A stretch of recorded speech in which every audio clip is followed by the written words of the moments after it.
You spoke about the word Veer and you mentioned Indira Gandhi. Now there are people from his family and who claim to be, following Gandhi's ideals. They say that they call Veer Savarkar Maafi Veer. I think Maafi unko mangni chahiye. Ek baar they should listen to and learn from their dadi what was going on.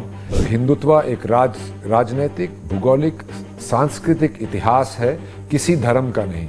जो हिंद को माने, अपना माने, वो हिंदू है. He loved movies. Mr. Gandhi did not like movies. In fact, all these Nirmata, Nirdeshak and all these titles that come in Hindi movies now were started by Mr. Savarkar. He translated them. Are you prepared for, what kind of reaction will come in? Because, people will be quick to jump on and, label you as, there is some sort of leaning, some political leanings. That's why you've made this movie. I might have any political leanings as a citizen and I have a right to, right? But artist and the artwork are two different things. Hello and a very warm welcome, viewers. I'm Rakta Mishra with you, and today we have a very special guest with us in our Republic studios. You've seen him in a romantic boy role, you've seen him in action-packed movie, you've seen him in Hollywood, and you've seen him in challenging roles like playing Charles Shobraj or in the movie Sarabjit. But this time, it is a very challenging, maybe the most challenging of his career up until now, and a very controversial figure, that is Veer Savarkar, Swatantra Veer Savarkar. That is Randeep Hooda's directorial debut, and he is, of course, playing the role of Veer Savarkar. Thank you so much, Randeep, for joining us here in the studios. Thank you for having me. And congratulations for your debut. You have written the film, you have directed the film, and this is a movie right after your marriage. We saw that was a beautiful ceremony we saw. Yes, so congratulations for that also. Thank you, thank you. But the first thought that comes to us is that why Savarkar? You could have made films on many other characters or any other stories because it's your debut. So people try and play safe and something that might not be very polarizing. So why Savarkar? My first question is back to you: is why not Savarkar? If there have been movies made in the 80s on Mr. Gandhi, Sardar Patel, there have been movies, I have done other biopics like Raja Ravi Verma, Sarabjit, I played Inspector Avinash, also in a web series. So my first question is why not Savarkar? And that's the first question. The second is that I did not really choose to to initiate this project. It came to me as an actor.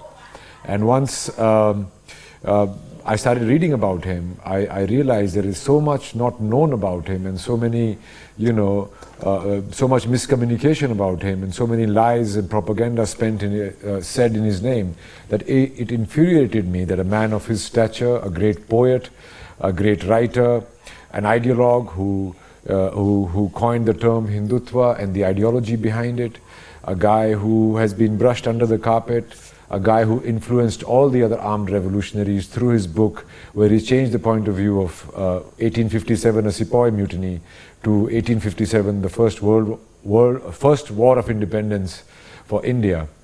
All these things that he did, and he was persecuted by the British and then by the following governments in India, and by brushing his story under the carpet. So I took it upon myself as a challenge to bring his story to the fore and clear the propaganda spread in his name. And I think, I don't know, maybe his spirit chose me to represent him and make a movie on him and tell the story as a director and act in it as an actor. You feel there has been a deliberate attempt to actually malign Savarkar and actually belittle his role in the freedom movement? I think it started when he was falsely accused in Bapu's assassination. The first the first decree that was issued was that you cannot arrest Mr. Savarkar unless there is judicial proof. And then subsequent one came that you can, even if there is no judicial proof, you should arrest him because his history and ideology says so. He was accused in that case, and then the court ruled that not only that there is no evidence, there is no connection that there can be formed in his name. I think that was the beginning of undoing his contributions. because there were three main parties in India at that time: the Muslim League, the Hindu Mahasabha, and the Indian National Congress. Most of the Muslim League people had gone to Pakistan, and by accusing Mr. Savarkar in Mahatma Gandhi's assassination, they vilified the Hindu Mahasabha, which was almost decimated, and Indian National Congress won almost unopposed in 1952.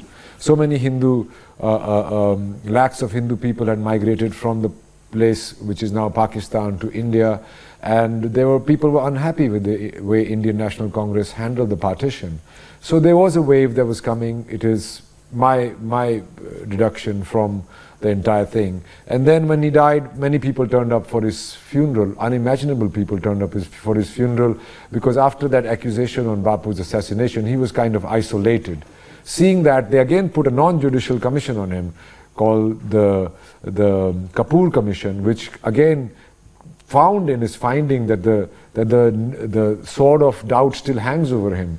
So every time he has kind of had a resurgence, he has come back stronger. And now, after many years after his passing and 75 years after independence was given to us, he is still today more relevant because of his ideology of Hindutva. You mentioned Bapu, you mentioned Mahatma Gandhi, you also mentioned about partition and of course his role in freedom movement. Your trailer makes many references to Mahatma Gandhi. There are scenes about the meeting between Mahatma Gandhi and Veer Savarkar, and there is an opening line about ahimsa and the clash of the ideologies.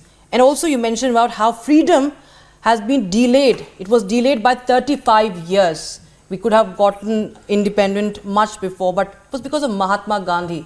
It wasn't because of Mahatma Gandhi per se. Indian National Congress was formed in 1885 by A.O. Hume as a liaison body between the British educated natives and the imperialists. It was a party more of a national party of negotiating things, and the things that they were negotiating were more people should be given civil jobs, civil administration jobs, more people should be allowed to enter in the Gymkhana. They were asking for constitutional amendments, but they were not being given to them. So there were two ideologies at that time. One was the Garam Dal and the Naram Dal, hardliners and the moderates, even in the Congress. So what became a very long process, these armed revolutionaries felt that there were only a handful of Britishers and they could be killed and scared out of India in no time. In the first decade of the 1900s, there were many secret societies across India in touch with each other in Europe and America, which were plotting another revolution like 1857, but then they were smuggling guns and bomb manuals to India, which were then subsequently used against the British. And when Mr. Tilak praised Khudiram Bose for his attempt at the armed struggle, when he threw a bomb at a carriage, he was sent to Mandalay in Burma. So anybody who took up arms or had a hardline attitude towards the British was sent away from the mainland into prisons so that they cannot even infect the people inmates in the jail with revolutionary ideas. So had these two things, and Mr. Savarkar was accused in the Pandit Jackson assassination case, which was done by a young man called Anand Kanhare. They traced the gun back to the same guns that were sent by Mr. Savarkar. So again, he was also sent to Kalapani with a two lifetime sentence, which was 50 years. He was supposed to be released in 1960. So after these two things happened, the moderates again took over, and it became a process of negotiating the freedom or independence of India rather than taking it from them. Well, I like how articulately you've actually detailed out all the history, but we don't really read about it in our textbooks. I haven't, in as much detail as you're telling. And I think it's a shame we haven't. Even I also read 1857 as a Sepoy Mutiny, which in 1907 Mr. Savarkar had written a book, The First War of Independence, 1857, but that was not changed. Mr. Bhagat Singh was in the textbooks as terrorists even till very recently. So, see, the victor writes the history. It is natural. It's what anybody would do. So once the Indian National Congress was selected to form the government in 1947, they rewrote the history in a way which favored the movement, Indian National Congress movement, and it also seemed that a handful of people in that won us the freedom, which was, I'm not denying their claims to it, I'm not denying their contribution to it. In fact, while reading Mr. Savarkar, I read a lot about Mr. Gandhi as well, and they were, they respected each other. They had mutual respect for each other. In fact, the last bail plea for Mr. Savarkar was written on the advice of Mahatma Gandhi, and he said, I know you're a very prolific writer, but do not write these long petitions, just stick to the facts, and there is no emotion involved in law. Stick to the facts and say these people have been released. And he wrote these bail pleas. He was a lawyer, so he wrote these bail pleas not for himself but for many people. And in the end, he used to write, even if releasing me is standing in the way of your goodwill and generosity towards the political prisoners, I may be exempted from it. So they both wanted the same thing. They both wanted united, independent or free India, but their paths to it were different. They met 3 times in their lives, which is well documented, which is a part of my movie, and I put forth the arguments of both. In fact, in this movie, I don't call him Veer. I want people to go and decide for themselves whether he was a Veer or not. So all these things happened, and in fact, Mrs. Indira Gandhi wrote after his death that he was brave, his contribution to the Indian freedom struggle was immense, and his contribution in the nation formation was great. And she issued a stamp and donated to the Savarkar Smarak in Bombay. So there are many things that have happened, but I think just vilifying him for a political discourse, to attack him because he's the father of Hindutva, is just demeaning a lot of the other efforts. And I'll come to Hindutva, but you spoke about the word Veer and you mentioned Indira Gandhi. Now there are people from his family and who claim to be following Gandhi's ideals. They say that they call Veer Savarkar Maafi Veer. Now he's a Maafi Veer, and there are also all sorts of insults that are actually blurted out against Veer Savarkar in the public discourse. What do you have to say to these people? I think it is done to attack the opposition. It's more politically motivated, and I think maafi unko mangni chahiye. Ek bar they should listen to and learn from their dadi what was going on. But I'm not going to get into that. Maafi Nama, jaise usko bolte hain, was a bail petition which is a part of the legal system. Whenever you are incarcerated, it's a right for you to file in bail petitions. He was 27 years old when he was sentenced for 50 years. Here is a man who's an ideologue, who's an opinion maker, who's an influencer, who has so much to give politically, revolutionarily, and culturally and societally to people. And he felt he was being wasted there, and he used Sam Dam Dand Bhed to try and get out of there and get back into it. Unfortunately, when he was released from Kalapani after 11 years, he was 3 years in prison in the mainland, and when he was finally released from prison, he was put under house arrest in Ratnagiri, and he had 3 conditions on him. He cannot take part in any political activity, he cannot take part in any religious activity, and he cannot take part in any revolutionary activities. So that was the thing, and it was only for 5 years. And then 5 years later, they extended it again because they found out that he's been writing articles under somebody else's name, and his brother's been publishing it. Then it was really increased 5 years more when he raised a black flag when they hung Mr. Bhagat Singh. And then subsequently, so I want to ask just one question. If he was such a Maafi Veer, so to speak, an apologist of the British and a stooge of the British, why did they keep him in captivity for 27 years of his life? Why did they not let him go? So they knew that this man was very dangerous because of his power of convincing people, and they kept him under wraps, and he was watched by the British CID since he was 17 years old till independence, and post that by the coming governments. You also mentioned about in the movie, and I've seen in a couple of interviews where you've spoken about that people from the Congress were not actually being punished in the Kala Pani. It is a fact. We have seen the records of the Kalapani prison, and there is no one from the Congress who has taken up, he was sent to Kalapani because they believed in non-violence. Well, actually, Gandhiji believed in non-violence.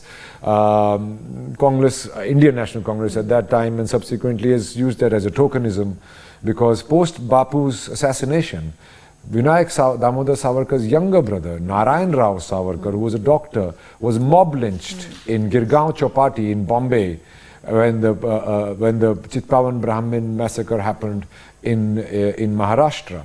And subsequently what happened after 1984. So we have to separate Mahatma Gandhi, who was the apostle of non-violence, and from the political side of the Indian National Congress. And since you mentioned Kalapani, you also went there, you visited Kalapani, we've seen those pictures, and there were human rights violations that took place. Nobody talks about it. There are people of the same fraternity or the same group that talks about human rights of Kasab or Yaqub Memon, but nobody mentions about even what Veer Savarkar had to go through before actually labeling him as a Maafi Veer or anything. Yeah, so there was a big, there was not just Mr. Savarkar, there were many prisoners over there, and many of them wrote pleas, and many of their pleas were written by Mr. Savarkar. Well, I visited there, and it is an inhuman place where if you want to see an example of colonial brutality, which is kind of fading from our memory, one should visit Kalapani, the cellular jail over there, which was, in fact, it had 7 wings, and all the cells faced the same way. You cannot look at anybody else while you are in there. They were made to work on kolu to extract oil from the coconuts and make ropes out of coconut husks.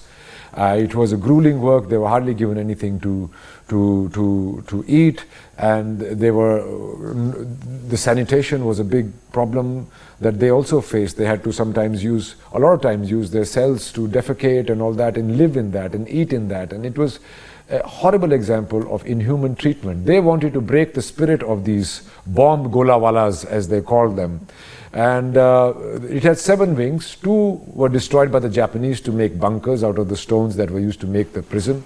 It was a prison made by prisoners, by the British, made by prisoners for themselves.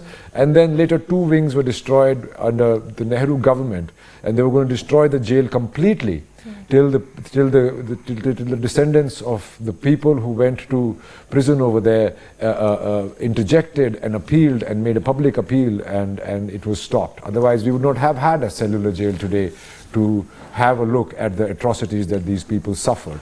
In fact, it also mentioned about how The Essence of Hindutva, a very famous book, was written by him in jail. Later on, he also went on to write Who is a Hindu? We also see glimpses in the trailer how he was also against, forced conversions were taking place in the jails. So he actually fought against many social evils and many evils of colonial rule. Yes, he was, first of all, he was against the caste system. Yes. Gandhiji did make a song on Patita Pavan, yes. But Gandhiji believed in the Varan Vyavastha as a part of our culture. But Mr. Savarkar made the first Patita Pavan Mandir, actually, which was for all people, all human beings, regardless of caste and anything else. And when he went to Kalapani, till then, even the country and Mr. Savarkar's attitude towards anybody else was as an Indian. But once he went there were Pathan warders that persecuted these prisoners, especially the Hindu prisoners, and they would convert them on a roti, or for letting go of the kolu, punishment for the day. And then after that, Khilafat happened, which was basically caliphate.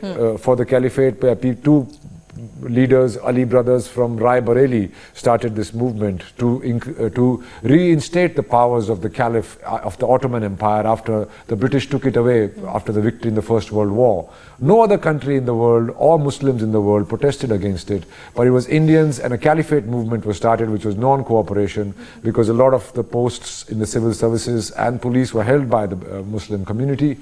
And then Mr. Gandhi, to involve the Muslims in the democracy asked by Indian National Congress, he became the president and called it the Khilafat movement. And because a lot of Muslim leaders at that time believed that when the British came, it was a sultanate, when they leave, it should be a sultanate. So to counter that, he coined this all-unifying political ideology of Hindutva, which is that agar Hindutva एक राजनैतिक, भूगोलिक, सांस्कृतिक इतिहास है, किसी धर्म का नहीं. जो हिंद को माने, अपना माने, वो हिंदू है.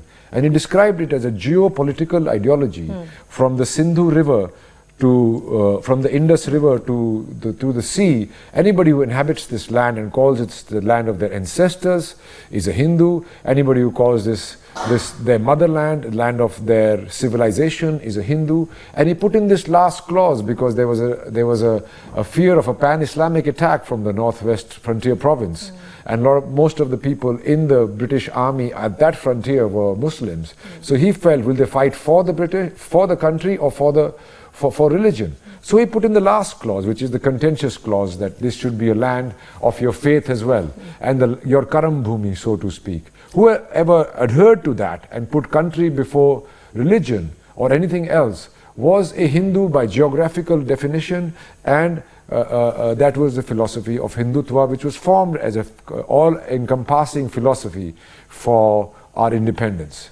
So you mentioned, and in fact he was also, his slogan was one caste, one religion, one God, yes, one India. He believed in intercaste marriages. He felt that in 4 generations people will forget what caste they are and only remain Hindu. He was a very scientific man. He loved movies. Mr. Gandhi did not like movies. In fact, all these Nirmata, Nirdeshak and all these titles that come in Hindi movies now were started by Mr. Savarkar. He translated them. He was a very scientific man. He was a very modern man in that sense. In the early 1900s, he was this big romantic revolutionary that everybody idolized to. And then he was also a result of the circumstances at that time. To look at anybody, whether it is Mahatma Gandhi, Mr. Savarkar, or anybody else at that time, from the prism of today is being unfair to them. We should first see their circumstances that existed at that time, and then make our decisions. And in the West, Americans, they give us, they've been spreading this propaganda with their movies that they are the good guys, they're the most powerful guys. They don't tell you about Vietnam and Afghanistan, how they spent trillions of dollars to replace Taliban with Taliban over 20 years and killing so many people. Even the aliens, they only land in America.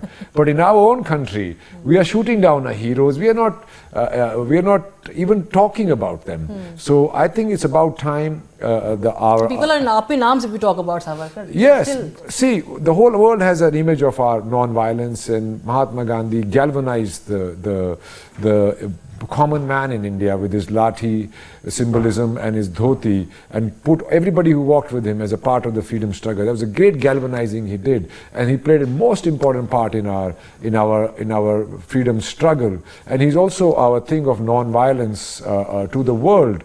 But non-violence, would that mean that we don't have any defense also? Mr. Nehru also believed that we don't need an army. And after the 1962 humiliation in the China War, General K.N. Cariappa, the then Field Marshal, had said that the country would have been better off had they listened to Mr. Savarkar and his militarization. So he always believed that we should arm ourselves. Look at Ukraine. They're the biggest nuclear arsenal, but they gave it up. Now they're being beaten from both sides.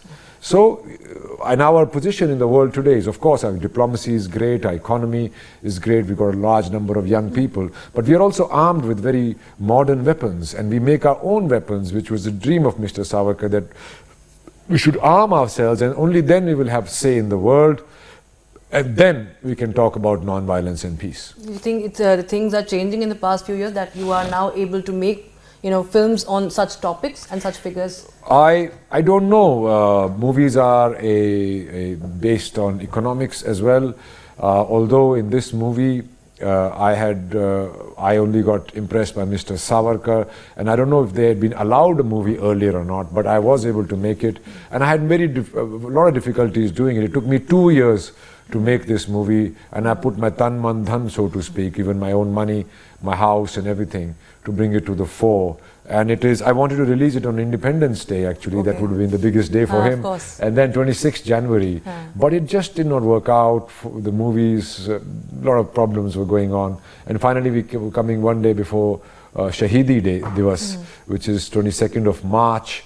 And I don't know, maybe Mr. Savarkar wished it to be released around when all parties are campaigning for in politics, so that his word could get out to more people. Well, of course, Hindutva has been dominating, all the campaigning. There is, talks about one nation and, one God like Savarkar did. There is a call for UCC also. There are steps taken towards that. He was very miffed that the Indian National Congress, to appease the Muslims at that time to join the democratic movement through Khilafat, then made separate electorates for them and gave them disproportionate percentage of seats in the provisional government at that time.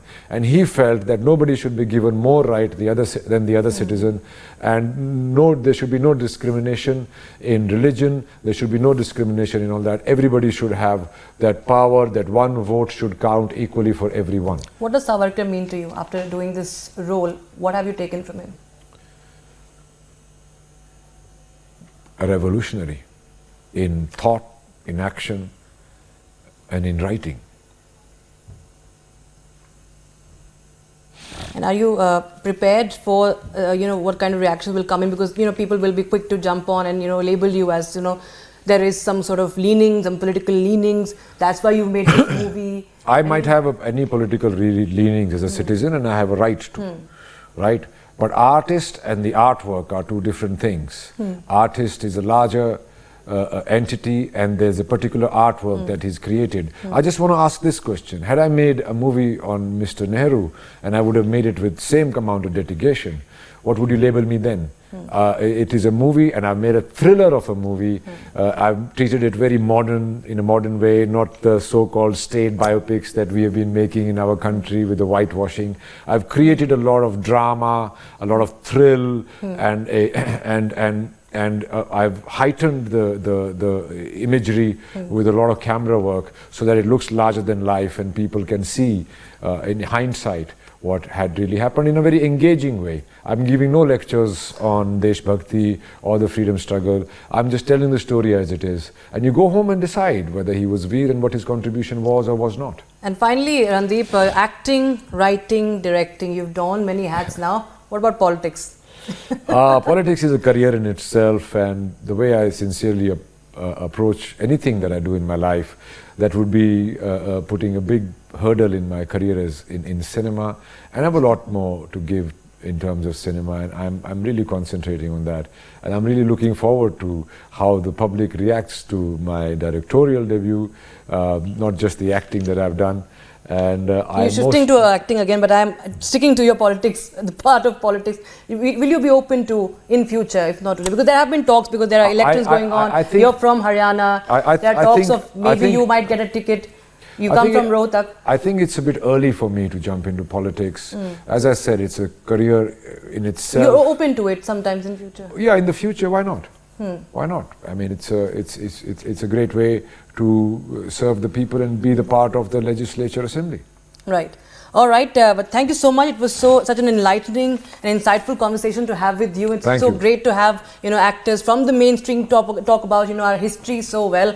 And all the best, Randeep. Thank you. To our audience, of course, if you want to say anything, your movie is going to release in just... Please go and watch the movie on 22nd of March in a cinema near you and see an untold part of history, and then judge for yourself about the comparison between violence and non-violent contribution to our thing, and get entertained and engaged, and go home and think about it. Thank you so much, Randeep. Thank you so much. Thank you.